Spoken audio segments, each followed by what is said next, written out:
Hello, welcome everyone to question number 22, spirally traverse a matrix. Now just have a quick look at this question and I will be discussing the meaning and approach to it.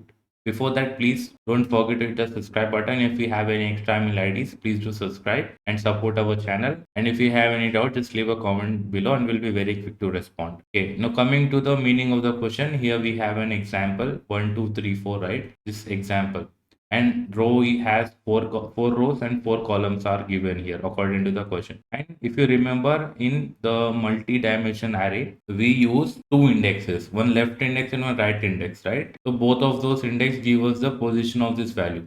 For example, this 7 position value, okay, this is in second row. What are we going to use in second row is first index, right? 0 1, one index will be on second row, so 1 will be per row, and this is the third column. For third column we take 2 index, so this will be 1 2 position in this matrix, okay, and we're going to use those two positions, okay, and we're going to use total 4 pointers, okay, we're going to use 4 pointers and we'll be discussing that soon after knowing the meaning of the question first. Now here we have 4 columns and 4 rows, right? Okay, now coming to the diagram that is given here, if you see 1 2 3 4 5 6 7 8 9 10 11 12 13 14 15 16, okay, how are we going to traverse in a spiral form? First 1 2 3 4, then 8 12 16 15 14 13. Okay, now there is small logic you have to observe here, that is very important. We have to observe the question carefully here.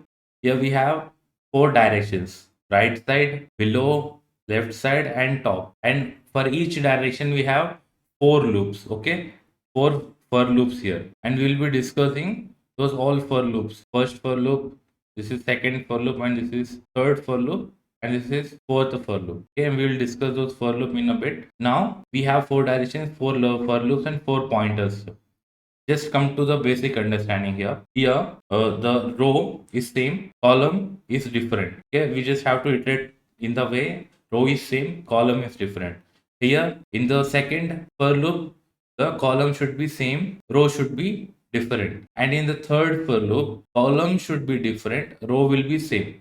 Okay, and this is the last row, remember. And for getting those last row here and getting the starting row in the first for loop, we will be using 4 pointers and we will discuss that soon. Now here in 1395, column is same, row is different, right? And 567, row is same, column is different, and that is a whole process being repeated here. Okay, as we iterate, we will be adding these numbers in a list and returning it to a function. Okay, now let's discuss the code if you have understood the meaning. Here matrix is given and we are storing it inside a variable. KL is the initial pointer. Okay, K zeroth index inside the matrix, zeroth index it will start, and this represent rows, initial value for rows, and this is initial value for column. Okay, and this is the result list that we are going to store all the values here. Now K should be smaller than right side. K is the initial value 0, R is row, maximum 4 rows are there, right? So it should be smaller than 4 rows and L should be smaller than 4 columns. Okay, till this condition holds, we'll be iterating the while loop again and again. Okay, now in the first run, we are using for loop here, and you can see C represent column here and this L represent the initial value for that, right? Why we are iterating the column? Because row is same here, row is not changing its index, row is not changing in index, and that row is initialized with K as we have discussed here. So rest dot append, row will always be same. The I value which will be changing constantly, I will be different each time. Okay, this is the first row that will represent here 1 2 3 4. Okay, 1 2 3 4 will be added in the result box and K will be updated. Okay, K is now equal to 1. This is used for rows. You know, coming to the second for loop here. Here, if you see the diagram 4 8 12 6, column is same, row is changing. Okay, and that's why if row is changing, we're going to iterate row values only. That's why we use row max here. R means row and K is initialized. Now K is starting from 1 here. Okay, why is K is starting from 1 here? Because we have already iterated the 0th row, right? The first row we have already iterated. So that's why we have appended here K equal to 1.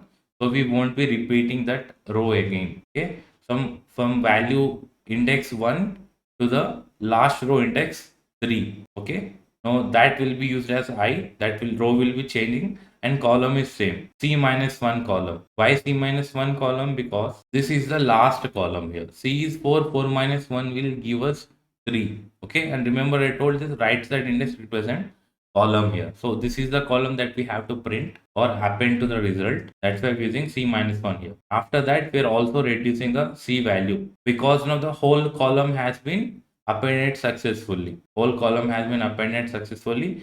And there's also one more thing you have to remember. We are doing subtraction here. Okay, we are doing subtraction for column and row whenever the iteration is starting from right side.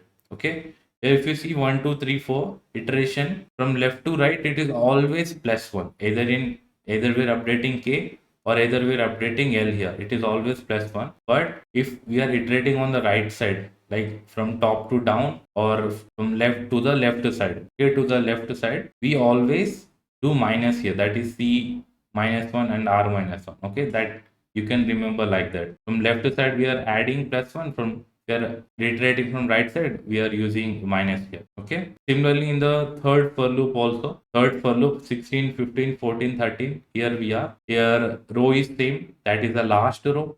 The last row we are using C minus 1 here, and also k should be smaller than R. Okay, this is the last row and column will be different here. So column will be different. That's why we're using C minus 1 to L minus 1. Okay, and we're using minus 1 as decrement. Why we are using minus 1 as decrement? Because we are iterating from right to left. Okay, right to left means we're going in a negative index direction. So that's why we're using minus 1 as a decrement operator, and we're appending the same row, different column.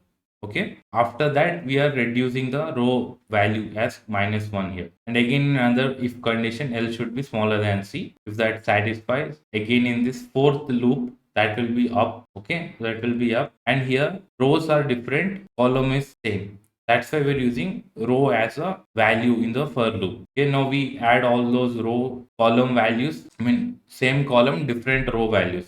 Okay, after that we will get the result. Will add those result and it will iterate till the k minus k should be smaller than R and L should be smaller than C condition satisfies. After that comes out of loop and we will be returning that result to a function. Okay, and I hope you have understood the question. If you still haven't understood, watch the video again, or you can practice this while loop on your interpreter, whatever you are having. Okay, and this question is a little bit hard to understand, but if you practice and give enough time, I'm sure you'll be very good at this question. Okay, and if you have any doubts, just leave a comment down below, and we'll be very quick to respond.